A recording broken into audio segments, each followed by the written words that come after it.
d'un laboratoire de collaboration en droit international au sein du cabinet d'avocats Baker McKenzie. Lorsque nous avons lancé notre laboratoire, nous avons dit que nous ferions de modestes contributions à la résolution de problèmes complexes et nous espérons pouvoir partager quelques réflexions pertinentes. C'est une grande joie et un grand honneur d'être ici pour le lancement d'Alpha Haiti. J'espère partager quelques idées qui sont universelles et reflétant le changement global et qui peuvent également avoir une pertinence dans le contexte local. Veuillez accepter mes excuses pour avoir fait ma présentation en anglais. J'aurais aimé pouvoir le partager avec vous en créole.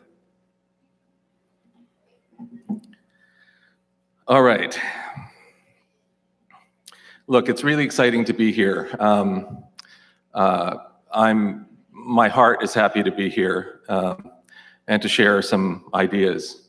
I know the presentation was advertised as a presentation on the fourth industrial revolution, meaning the ability to harness advanced technologies such as artificial intelligence, cloud computing, social technologies, and other technologies to adapt to a changing world and to thrive in a new business environment. But even in the world where there are many new ways to use technology to automate services, there's a need to understand that we're now living in the climate era, where if these technologies don't help us have more resilient societies, then we're going to be in trouble, because as the role of technology is increasing in our society, and as technological developments are accelerating, we're also faced with risks related to climate change. And what I'm speaking about here are universal changes that will affect the developed world and the developing world. And the developed world has made the error of thinking they have more time and won't be as affected by climatic risk. But I can tell you there are parts of the world, in the developed world, such as Canada, that will be hit hard by climate change in ways we don't fully understand.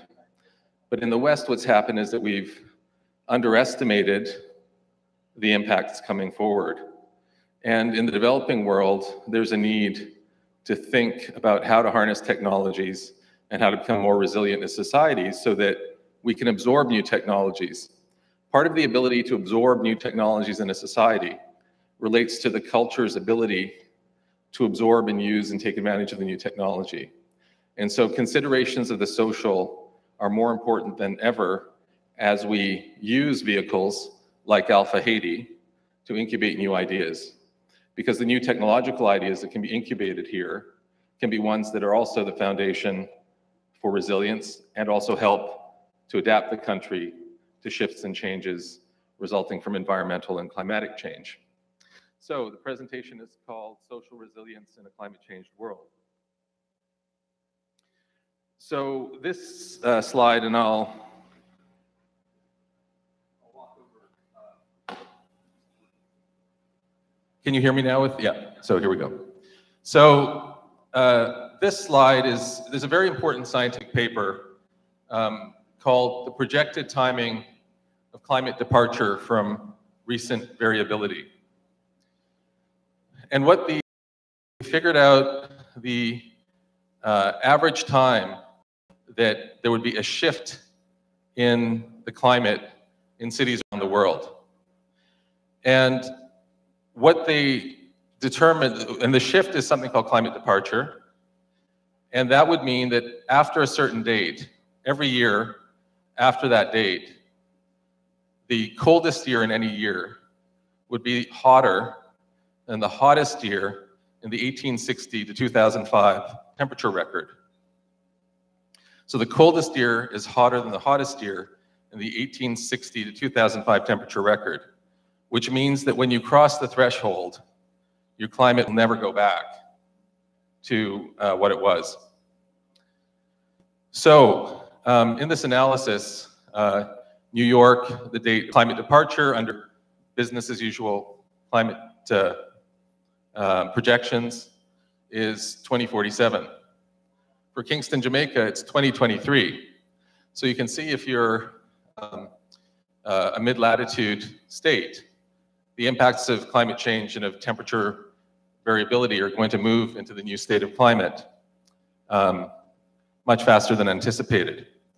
And so what that also means is, in terms of the analysis, is that even if we brought carbon emissions down 80% by 2050, that would only delay the date of climate departure by 25 years. So how does one imagine social resilience in that context? So you've heard about the 1.5 degree Paris Agreement. Prior to that, there was a discussion about reducing temperature changes to 2 degrees by 2100. But remember that all agreements that happen at the international level are compromises on what the real data say. And there's a group of very eminent climate scientists who believe that the real climate guardrail is about 1.1 degrees Celsius. So that's coming pretty fast. And so again, this intensifies the need to think about social resilience and how that links to developing, incubating, creating new technologies in any geography. So as you hear more and more about new developments in technology like artificial intelligence, you will hear this term future-proof. How do we future-proof our business to accelerating change? There's only so much change we can handle, so how do we future-proof our organization?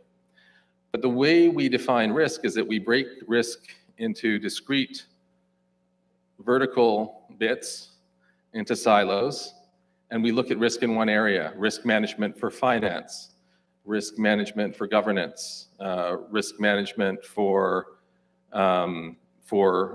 business risk. But what we're seeing in the future-proof environment is that tech acceleration, mental health burdens, socioeconomic changes, geopolitical fragmentation that we're seeing globally today, or climate change in the environment, in a way, they're one thing. So we have to understand how to deal with risk in an aggregate sense across all the risks that are there, which is highly complex, but conceptually, you sort of need to understand that. So here I'm going to just speak about some ways of thinking about intersecting risk around some of the challenges that Haiti is already addressing, and that the Alpha Haiti Incubator course, very important, the renewable energy piece. And then here, of course, is the capacity of Haiti to harness solar energy, all well known to everyone here.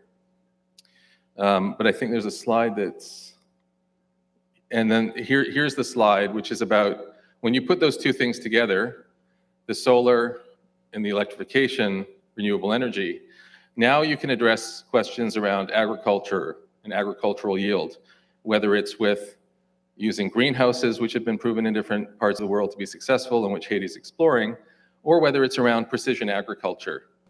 And the precision agriculture piece might then allow cheap robots to be used to fertilize crops. It might allow for precision watering to use less water in crop development, for example. That's just on the agriculture side, but this combines all the things we've talked about earlier around using data, getting the right data to take care of the crops the most efficient, effective way in terms of use of resources, using advanced technologies in order to assist with that, but ones that fit the paradigm of frugal innovation and are just more intelligent ways to use innovation to be effective, to adapt to change. And then this ties into what I talked about earlier, which is if we harness technology the right way, we're supporting social resilience around food security. And in the climate era, food security is the biggest question that the world faces. The race against time of agricultural technologists and others to develop seeds that can adapt to changes in temperature, changes in humidity, is one of the greatest challenges faced by humankind. We think our biggest challenges, or Elon Musk thinks our biggest challenge is about getting to Mars. The biggest challenge is really around how to support agriculture at a time of rapid shifts in people so they can adapt to change, whether it's coming from socioeconomic reordering. This is a model of building social resilience that emerged from some research I did in public health at Public Health Ontario, which is one of Canada's largest public health agencies. And I was asked to answer the question, or at least begin, to go on the path of answering the question of how would Public Health Ontario deal with the ignorance of those citizens in Ontario who do not believe in getting vaccinations from a public health standpoint, because this is a problem that's starting to grow where some Canadians don't believe public health advice. And the question then was, if we have that problem now with vaccinations, what's going to happen when we have climate change? If people don't believe the science of this thing, does that mean we're becoming more scientifically illiterate? And then that means we're not going to adapt when public health authorities say, hey, we got some climate change issues and you better pay attention to disease vectors or mosquito-borne illnesses or these different things that are starting to be a bigger problem in Canada.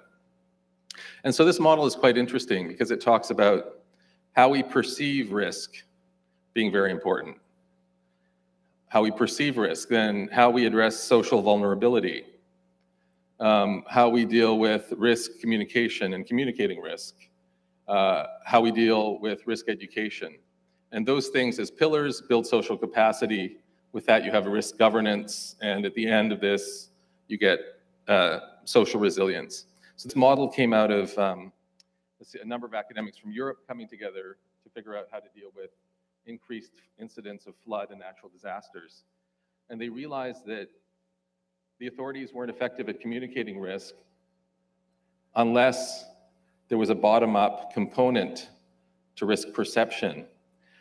So I think one message I'd like to leave with Alpha Haiti and with everyone doing innovation, and I wouldn't leave it here. I mean, I would say this just as much as if I were in London, the UK, in the most advanced center of whatever, as I would say here.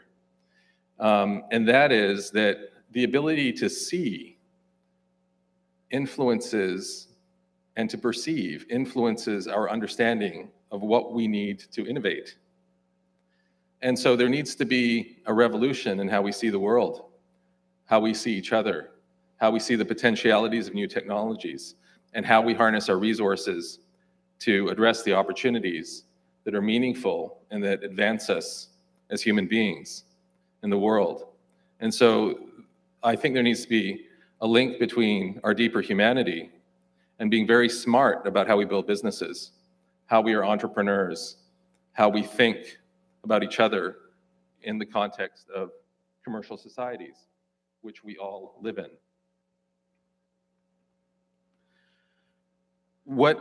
The other thing I've learned in setting up an innovation lab in Canada to look at the bigger social, technological, geopolitical, and legal innovation questions at Baker McKenzie in Toronto. And just a bit of background on Baker McKenzie. Baker McKenzie is the world's #1 law brand and is the world's second largest firm by revenue and by headcount. So we have 77 offices in 47 countries, one of the few firms that has true global coverage. And what we've started to tease out from our work in building relationships with academic institutions, building relationships with technology firms, building relationships with NGOs and others, is that one has to really not just pay lip service to diverse skills and experiences. One has to honor emotional and social intelligence in developing new solutions. There needs to be a community-mindedness around the people who are coming together to solve common problems. And there needs to be deep respect for individuals in order for innovations to have a chance at truly being successful in helping cultures to change and become more adaptive. And that's also part of social resilience. The social resilience of an innovation ecosystem is critically important to being able to deal with all the change in technology, to adopt and use new technologies that might change the direction of how you develop something. Oops, sorry, I just have to go back. So this is our innovation lab in Toronto. And in the picture on the right, there's a very large government agency in Canada that's using our innovation lab to think about how to adapt to economic changes and climate change and a whole bunch of different things as they develop infrastructure for the province of Ontario. Now, the government officials who are there are the most senior planners, and they need to plan the spend of about $190 billion over the next decade. And they're looking at social infrastructure and health infrastructure in the context of new scenarios and megatrends. And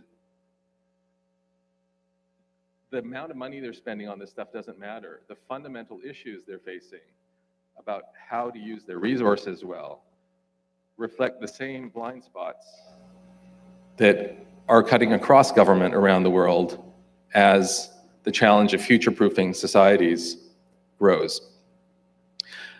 The other thing that's very important about this space is not just who we can bring together, but what it does to help us imagine and create. So the heart of innovation, fundamentally, I mean, I'm talking about the core spirit of it, not how it can get bent out of shape. But the core spirit of it is imagination and creativity, and a profound understanding of a problem that can lead to a positive solution. So the space of Alpha Haiti is also about that, and that shouldn't be underestimated. It shouldn't be underestimated that you have a space for people who can dream up solutions to feel they have a home for that activity that will allow them to use innovation in the most positive way to support the human spirit. And with that, I conclude my remarks, and thank you so much for listening, and I'm happy to answer any questions either up here or when we have a chance to meet afterwards. Thank you so much.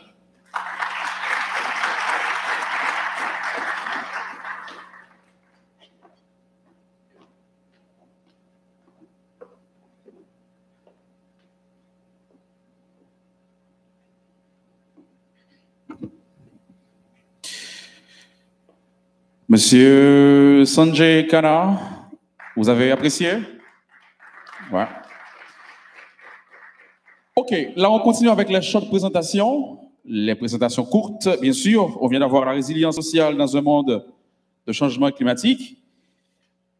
Et là, on va y aller avec un autre sujet. Pièges et promesses sur la science et la technologie, l'inclusion sociale, l'investissement privé, leçons pour Haïti. Ça vous dit quelque chose? Ça vous parle, ce sujet? On peut y aller? OK. Ce sera avec Monsieur Jour de Global Development Lab. Pièges et promesses sur la science et la technologie, l'inclusion sociale et l'investissement privé, leçons pour Haïti. With Andrew Totter from Global Development Lab, US Haiti.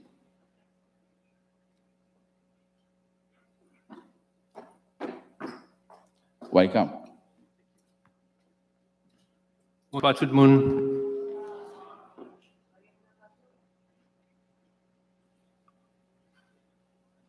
Excusez-moi, j'ai tellement soif.